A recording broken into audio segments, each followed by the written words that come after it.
You can expect us to keep a keen eye on that. The Court of Appeal has set a management conference for Wednesday, the 2nd of June, to discuss the proceedings on the BBI case. I spoke to constitutional lawyer Charles Kanjama on what this will entail and what will most likely be determined by the judges, paving the way for the appeal against the High Court ruling that the BBI bill is unconstitutional.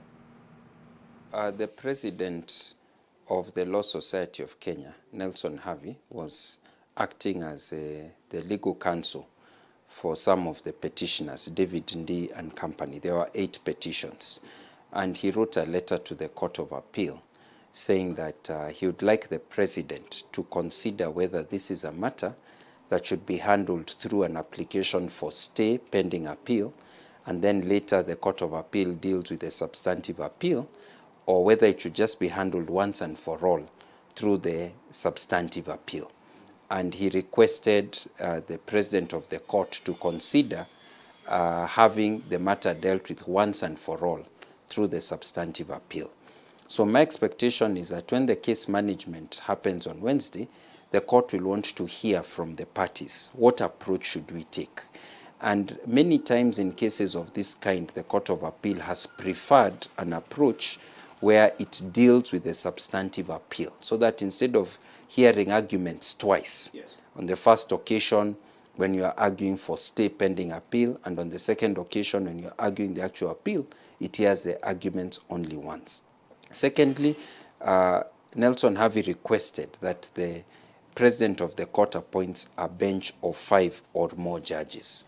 And of course, this is within the discretion of the president of the Court of Appeal, but where he establishes a bench, that bench can also determine whether to give a direction for expansion of the bench. And if the bench should be expanded, should it be 5 judges, 7 judges, 9 judges, what number of judges to hear the matter? When you have a small bench, the perception, I'm not saying it's the reality, but the perception, both among members of the judiciary and among legal practitioners, is that the bench has less jurisprudential weight and may not take very substantial decisions, which are matters of public interest that could have a significant impact on the country's politics and so on.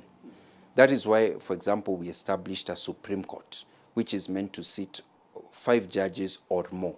Apart from the question of the number of judges, apart from the question of whether to go straight into the appeal, he's also seeking to have the court give due weight to the question of whether this is a matter where you can give orders of stay or injunction, where there is already a restraining injunction given by the High Court before you hear the parties in the Court of Appeal. So he's actually making also a substantive argument that this is not a proper case to give an injunction or a stay to stop a decision of the High Court before you've had the substantive appeal. And in his letter, he identified 2 different decisions of the Court of Appeal.